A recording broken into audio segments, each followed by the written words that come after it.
minutes each. Also, to respect everyone's time, we will hold your questions until the end of the panel. Now, we're joined by an inspiring group of leaders who are helping shape this vision. Pastor Jefferson from Delaware Baptist Church, the faith leader of this very church, is making a commitment to resilience. Pastor Jefferson is also a part of the solar development team for Del Air.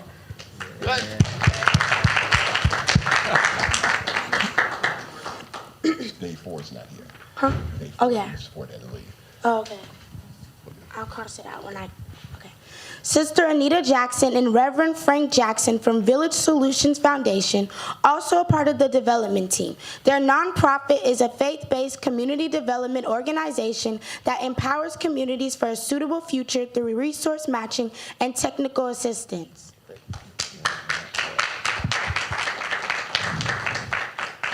Dr. Tim Webb from Green Power Ventures and Freedman Bank is also a part of the development team.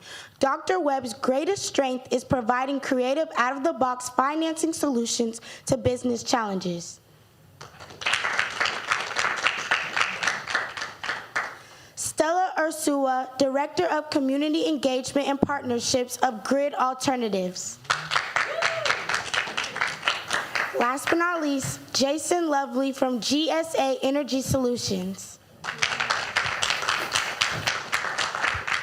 Thank you all for being here and for the work you're doing to strengthen our community. Let's begin with Pastor Jefferson. Are you ready? I don't have my glasses and I can't see. Is it those? Let's give him the question. Okay. All right. What is inspired you Okay. to create this resilience center? Oh, you got a mic? Yeah. Pastor Jefferson, what inspired the vision of creating a resiliency center, and what core needs in our community is it designed to address? So I'm inspired because I look across our community and look across our nation. Most African American and brown communities are behind. And my goal has been, and vision has, to bring us up to date, inform us, educate us, and put us in a position so that we can participate in all the benefits that we can receive from solar. We're not going to be stuck on fossil fuel forever. So how can we, as a faith community, support the community that is around us to prepare us for the initiative that is coming, especially in the state of California by 2045, everyone has to be green. So our mission here is to educate, inform, and help develop those resources for our community so we can strengthen our community and so we can be in the forefront of every opportunity that's going forth in terms of solar power. And what was the other question you asked me? And what core needs in our community is it designed to address? Just the basic core needs in our community, because if you, most of you all may have experienced, we had a windstorm not too long ago, and some areas power went out for like 12 hours, right? So that means that people that had medical devices that needed electricity could not receive that electricity because the power went out. But if we had a resilience center in our community and they were subscribing to our services, or they could come here and plug those devices in and receive power. So that's the core. We have to no longer be behind. We have to get in and catch that wave and ride that wave all the way through to the lands on shore. Thank you. And when considering the launch of something this impactful, we often encounter challenges. Mr. Lovely, what are some of the biggest challenges/benefits, whether financial, operational, or community related, that you anticipate in developing and sustaining a resiliency center?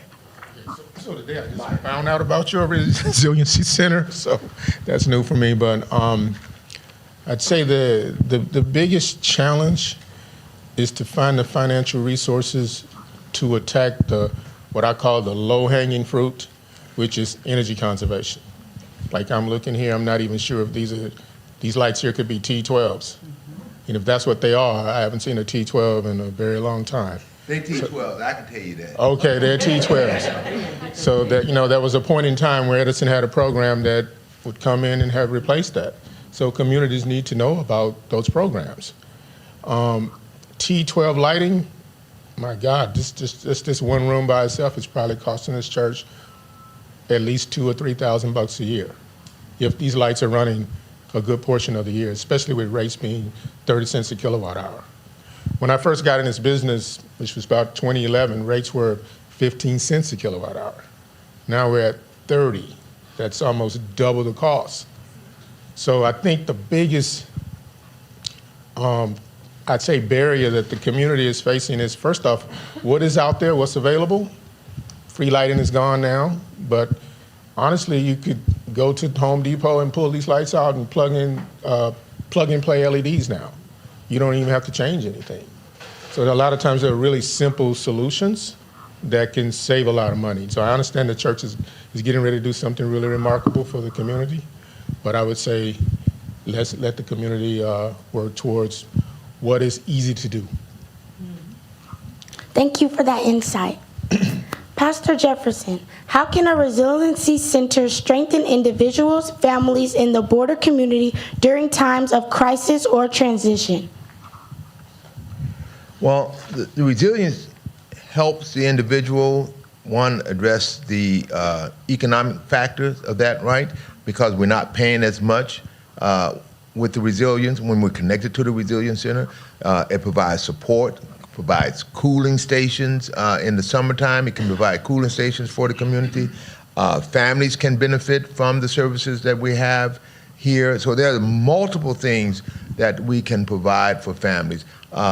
If we have a national disaster, this can be a place where those families and those individuals can come in the event of a national disaster and not lose. They can charge their phones, they can get, we have all of those refrigerators over there. We can open up those refrigerators and have community refrigerators in the event of a national crisis where people will not normally have access to refrigeration and all of those things. So that's what we can do here as a resilience center to help our community and support individuals and families. So it's all about bringing the resources and the support to our community that's not there, and then bringing it there and having it there and making it sustainable.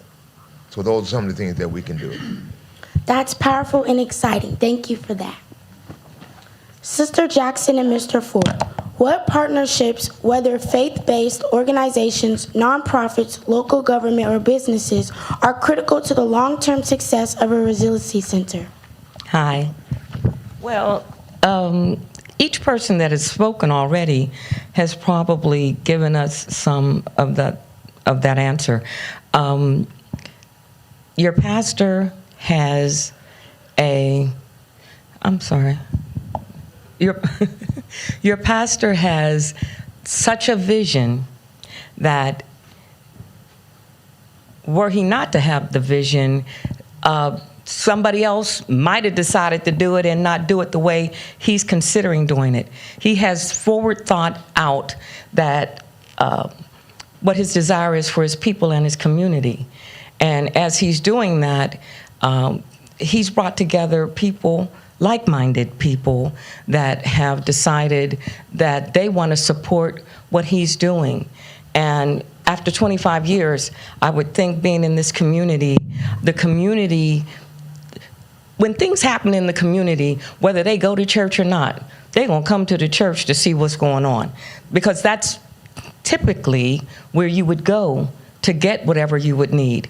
And the pastor is already providing food ministry. He's already doing the things that he's doing, and now he's taking this idea to the next level. So you've got this brother on the end, Lovely, he's saying that all you would need to do just to start out saving is to go to Home Depot and put some different kind of lighting up there. And if you spend $200 on it now, and that's all it would cost, and then you got a year's worth of money in your pocket. Now you got $2,000.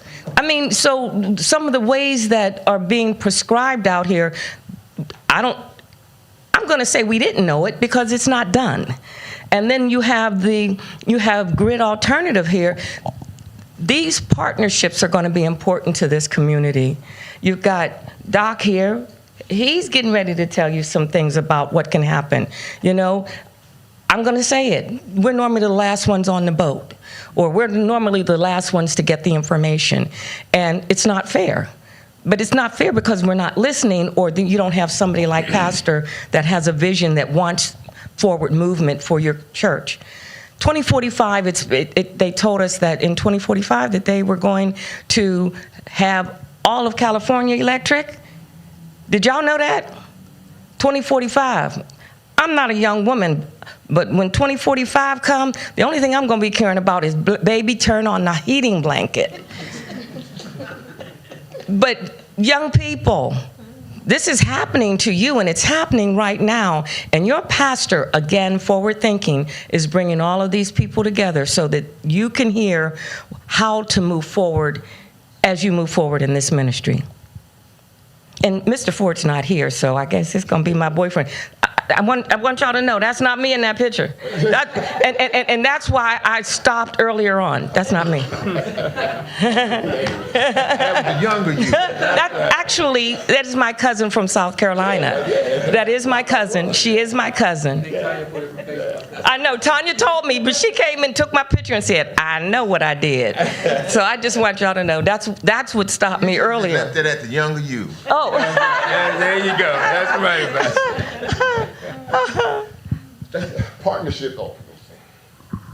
Partnerships are important in any kind of collaboration, and especially in what we're doing now, because one of the things that we've really tried to stress is having this resiliency center, having this site be a first responder site. Because whether, even though, people don't like to admit it, a church is one of the primary first responder sites. But see, people expect the church to do certain things. And they also expect us to do it without support. And that's why we came in with this type of a program when we were going through the process with the Department of Energy. One of the reasons they chose this site is they went into the Del Air website and then they saw the partnerships that Del Air was already engaged with. They saw they had a partnership, with the probation department, a partnership, with the food bank, partnerships, with connecting families back together again. And then when they saw these freezers that was in, it was a perfect partnership. Now bringing in people like, Dr. Webb, bringing in people like, Miss Stella, bringing in people like Mr. Lovely. Now you have not only the resources for your ministry, you also have resources for your community.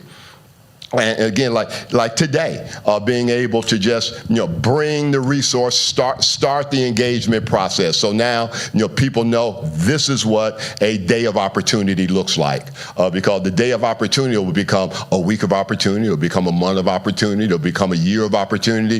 Then the community will know there's opportunity at Del Air Baptist Church, because we're not only looking at resiliency from the energy side, we're also looking at resiliency from the workforce development and the career development side, because you want to be resilient in this economy. And the best way to do that, I try to train all of my young folk, you don't want a job, because America will snatch a job from you in a heartbeat, but you do want a career path. And that's, that really is one of the purposes of this project, is to show there's opportunity in the energy environment, because number one, it's new. And number two, everybody that's in it now are old and white, and they're getting ready to die. And so, and when they do die, we've got to have somebody in the infield to fill that space up, because guaranteed, I don't know nobody in this room that's not going to die.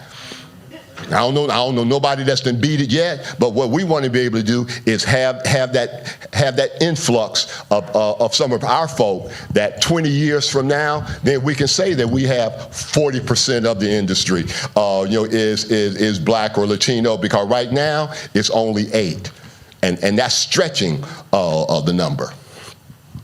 Thank you. We are truly stronger when we work together and play to everyone's strengths. Yeah.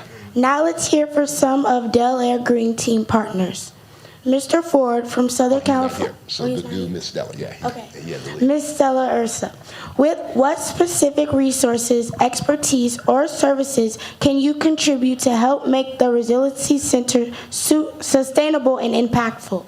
Absolutely. Thank you for that question, Morgan, and thank you, Dr. Reverend. Reverend Jackson, for inviting us. Want to make sure that we recognize Alexis Keys, who is my colleague here. She's our workforce expert, right? I've been working with Reverend Jackson for a few years now, and very excited about this opportunity right here, sitting here on this panel, because this is a work that I do every day, just trying to connect with folks out there, connect with different organizations, cities, et cetera, so that we are included. Like the Reverend said, you know, historically, there's a lot of folks that are part of this industry, but they don't always look like us, right? We want to make sure that Black and brown folks are right there at the table for these jobs. And I'm not talking about just being on the roof, right, installing solar. I'm talking about designing these systems, project managing these systems, being part of a community engagement, outreach, et cetera, right? You all are so important to the things that are taking place here. And so as a partner, we want to make sure you have the skills, knowledge, and abilities to be able to do this work. So we work with everyone. We work mainly in under-resourced communities, right? And so we're trying to just get the word out, get the awareness out about, you know, the work that we do, the work that you're doing, right? Because there are going to be opportunities for folks that are interested in building careers in this particular industry. So we work with formerly incarcerated, justice-involved individuals, veterans, women, opportunity youth, folks that just need a hand, right? Hand up, right? And so the workforce team, man, they are so busy right now. We are training class after class after class. We have a 95% placement rate because we have a lot of partner organizations, both on the for-profit side, but also nonprofit unions, et cetera. They're looking for our trainees because they know that they're going to be trained correctly, and that there's pathways that we are creating that to help folks not only just move to solar, clean energy, but what about energy efficiency? What about working on battery storage, on hot water heat pumps, on, you know, electric appliances? So all of that is really, really important for us. We want to make sure that we are providing folks with these skills, again, skills, knowledge, and abilities. Thank you. Thank you. Dr. Webb, as a financial institution and co-developer investing in this Resiliency Center, what impact are you hoping to see in our community, and why is this project worth that investment? So there's, I've been in the green energy business since, about 2009. So was sort of, you said 8%, it was 0.0008% when I started, and including going over to China several times as well. So I pretty much got a really long sort of career in this pathway, and I started out in utility scale, was actually huge solar farm, about 5 football fields long, and getting that finance. They see me as the money man, so getting the finances for that was not so easy back then. It's a little bit easier now. So one of the things that people don't look at, besides just the renewable energy, the benefit to the climate, but it's also the economic. So there's also community and economic development, and that's what I love about Pastor Jefferson. He's got his eye. He understands that, you know, by lowering maybe his bill by, you know, $50,000 a year, that's $50,000 more dollars he can grow in another program or another activity, acquire other things for the community, right? So if you're saving $50,000 a year, if you had to take out another loan for $1 million or something to put up a new center or something like that, just doing this project makes that kind of economic development and wealth creation. So I see it from that standpoint, not just about energy savings, but about creating wealth, putting in EVs. They're going to do some EV out here for the electric cars that are growing faster than fast. In my neighborhood, every other garage has got a Tesla or some kind of electric or hybrid car in it. So that just lets you know the demand is growing fast. They're going to need a place to charge up, especially if they live sometimes in apartments and things like that. They're going to find a safe place to go, charge up their cars. Well, part of that revenue is going to the church in its development. Again, another chance for it to increase its wealth. We could have done this project actually as a developer or as a company. We would own the system, and then basically they would continue to do what they do now, which is we call the way that we get energy right now is you lease energy. You don't own electric lines, you don't own anything. I don't even think you own your meter, right? So everything is rented. Now you have an opportunity because the CDC you have is actually going to own the system. So it's got a new asset on the books, it's got revenue that's coming in, and that makes it resilient in another way, which is financial. So we're excited to come and work with communities and teach them along the way, because that's part of it. And to have a finance person in the front of the project really helps making mistakes down the back where the bank then says, no, we're going to decline you. So since I've been doing this so long, I kind of know where we need to position our partnerships, our teams, our activities, and the technology to make it successful. So I'm really excited that they included us in this. Thank you. Thank you. Reverend Jackson, I'd like to bring you in. What measurable outcomes or indicators will define success for the Resiliency Center? In other words, how will we know it's making the impact we hope for? The ideal situation would be we have a contract with the city, so when a city vehicle comes and they need to be charged, they can come right to the Del Air site and have that done. Or if the power goes out and you have a neighbor that's maybe right up the street and they have a heart monitoring machine, et cetera, and in the past they would have, they wouldn't know what to do, they can bring it right down to Del Air and come in and get that service taken care of, and be able to see someone like yourself and some of the young adults knowing that, okay, you're part of this green team. And now we have a couple of young students in the past that have been a part of the green team. We have one, she's in the Bay Area now. She's working for a sustainability agency. We have another one that's on the East Coast. She's doing very, very well with the program. We have a young man out in the desert doing very, very well with the program. The outcomes for me is to see results. And one of the questions that I always ask is, after you pay your mortgage or your rent, what's the next most important line item in your household budget? It's going to be your utilities.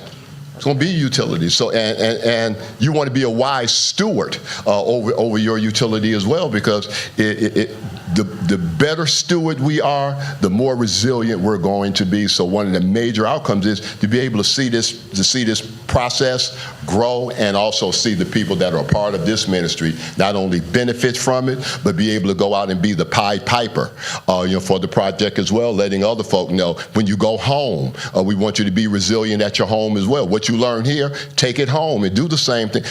Change the light bulbs that are in your home. Go in, tighten up your windows, etc. And do those things that is going to also reduce down what you're already spending, because where you've learned that from this resiliency center that you call the church. Thank you for putting a spotlight on accountability and results. Can we please give our Del Air Green Team partners a round of applause?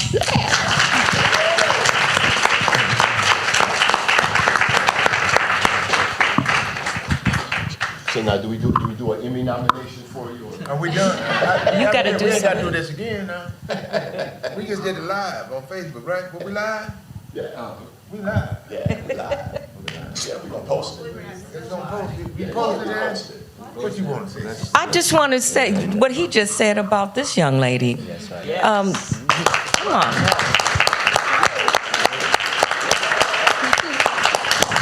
We had a green team meeting a couple of weeks ago, and Xavier, where you at? Oh, there he is. Xavier is our journalist, and he is going to journal this journey for your ministry, and he wants to be a writer. And so what great way would it not be for him to do what he is doing? Look, he got the camera, he looking at me, I see you. And then this young lady has said she wants to be a neurosurgeon.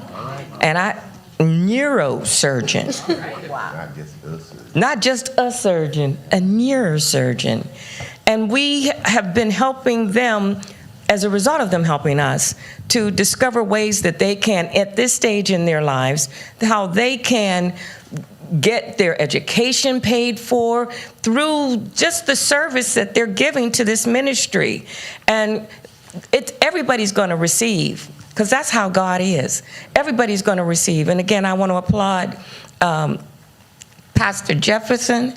And Brian, are you supposed to be in here somewhere?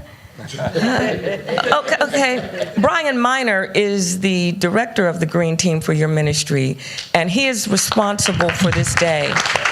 And I want to say him and his team is responsible for this day, and I want to say thank you.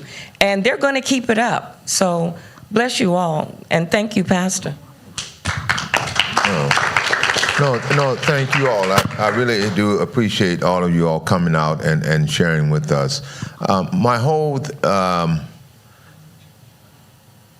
thing is, and I don't think the word thing is the right word to say. Sister Virginia, tell me later. But my whole vision is church should not just be a building on a corner. Since I've been here and over the past, I'd say 15 years, we have been intentional about impacting our community. And so I know, because again, as Reverend Jackson expressed, anything happens out there, where are people going to look to? They're going to look to the church, okay? And so that we look to the church. And so one of the things that we have been intentional here, one of our first partners who heard the call and responded was Volunteers of America. Who's the head person over there with y'all today? Come on, come up so they can see y'all. Come on, come up. Come on. You know I like putting people on the spot. Volunteers of America were the first, come on so they can get y'all in the camera. Come on, get in front of me, because I ain't getting up. But no, they were the first ones to respond, because I had put out a call because I found out that we had so many children in our community that did not have access to Head Start services. And Volunteers of America was the first ones that came. And they said, okay. They just started out with just the office space and our nursery. And I told them at that time, Dave Lettuce and Tony Van Dam, y'all vision is too small, right? And because of me sharing with them a larger vision, we now have 2 modules, right, on our campus, and the nursery is being utilized. How many families y'all serve? Go on and tell them. 56 families here in Hawthorne. And it's about partnership, right? We partner, they help us, we help them, and together we serve the families at the most crucial times in their lives, in the best times in their life, and in the indifferent times in their life. That's what we're all about. Thank y'all so much.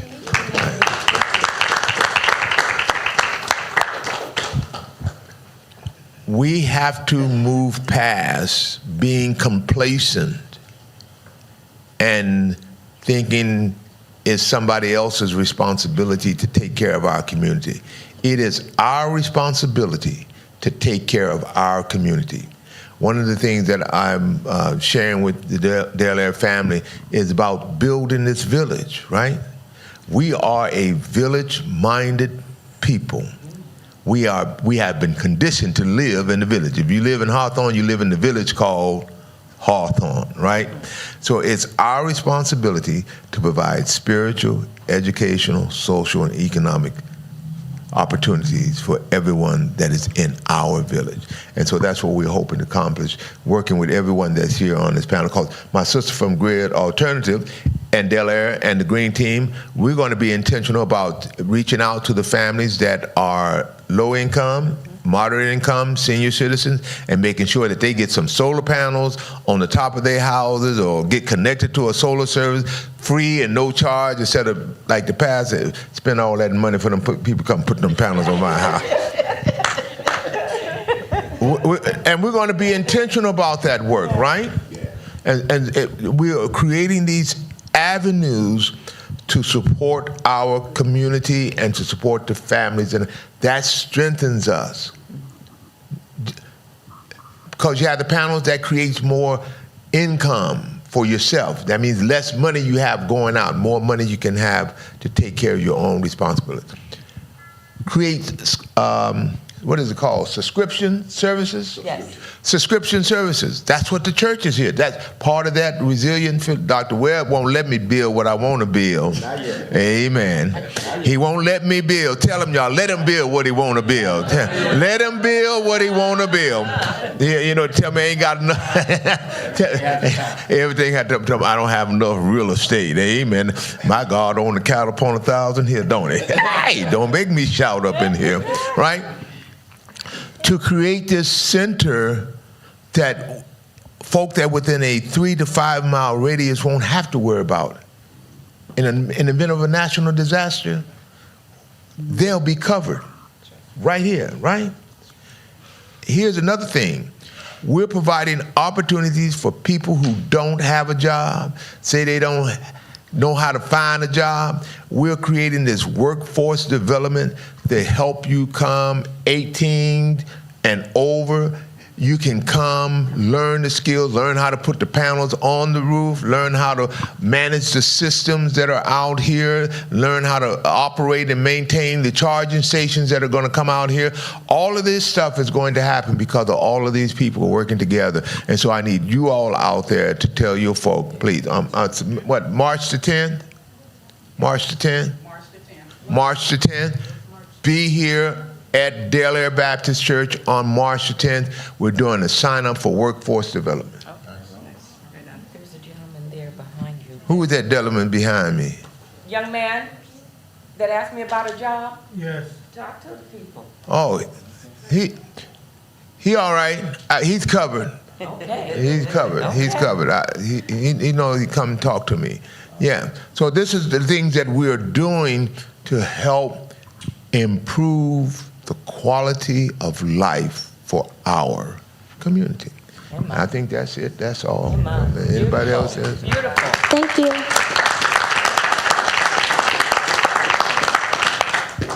So before we close, I'd like to invite each panelist to share one brief final thought, one sentence of encouragement or a call to action for everyone here today.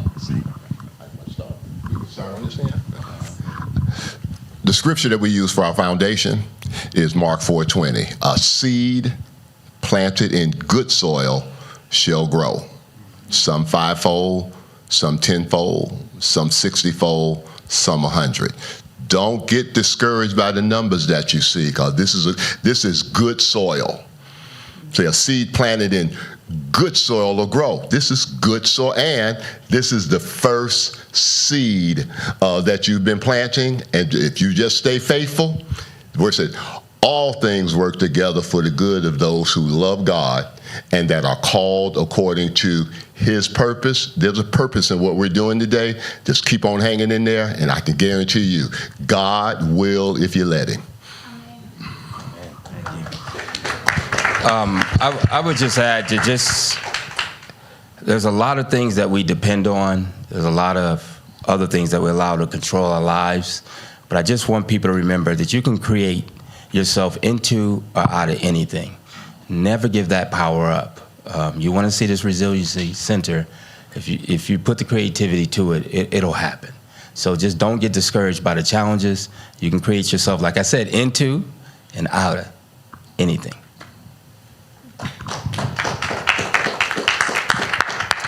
My thought on it is to remind us about Juneteenth. everybody that doesn't know what Juneteenth is, it was when Texas found out that the slaves were free, but the freedom had been 2 years prior. And I told you about 2045, and I want us to be now getting the information and giving it to our community so that by 2045, it's not going to cost you 2045 money to get what you should have gotten in 2026. We at Del Air here we are building a legacy for the next 50 years. Thank you. You know, last, just a final thought is we're dealing with some really tough times out there, right? Some major challenges. And not one person in here, I'm sure, you know, can say, oh yeah, everything's wonderful, everything's great, right? And so the fact that you're bringing folks together and you're talking about this, and not only talking about it, but doing it and creating something here is huge.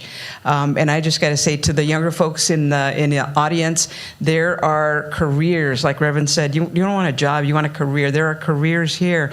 You will help your community fight all of these challenges and put yourself all in a really good place because you have the knowledge, right? You don't have to go outside and go look for somebody else. You're going to be running these projects. You're going to be in charge. So that brings me a lot of hope and a lot of joy. So years ago, I taught electronics at the college level. And I always taught my students, do the simple things first. Anything that you can calculate without a calculator, do that first. Here, change the light bulbs. Put the thermostat at the right setting. Do those simple things first, and you can see an immediate impact. Thank you. On behalf of our community, thank you to our panelists and to everyone in the audience for caring about the future of our community. Together, we can build something that not only responds to crisis, but creates strength, stability, and hope for generations to come. Thank you and have a great evening.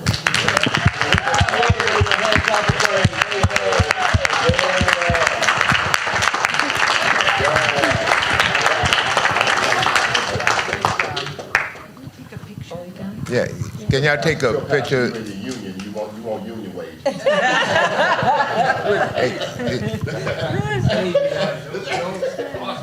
VOA, can you guys come and take a pictures with us too? Can somebody take a picture of everybody together, please? The green team, can y'all come down?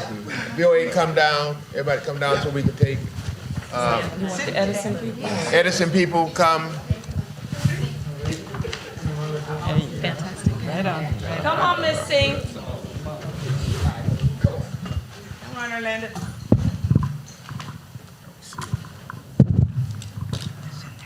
Come on in, cause we're all cousins anyway. Y'all don't act like y'all my cousin. Look at all them pictures with them cameras.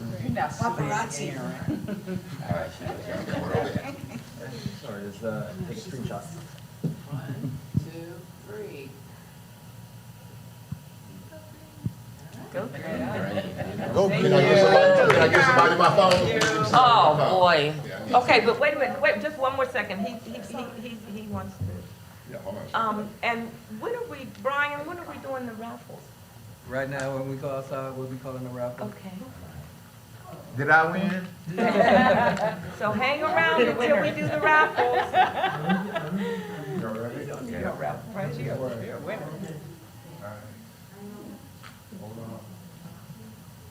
Oh, man, okay. Beautiful and clear. Beautiful. Okay. Thank you, sir. Thank you. Sister Virginia. Thank you.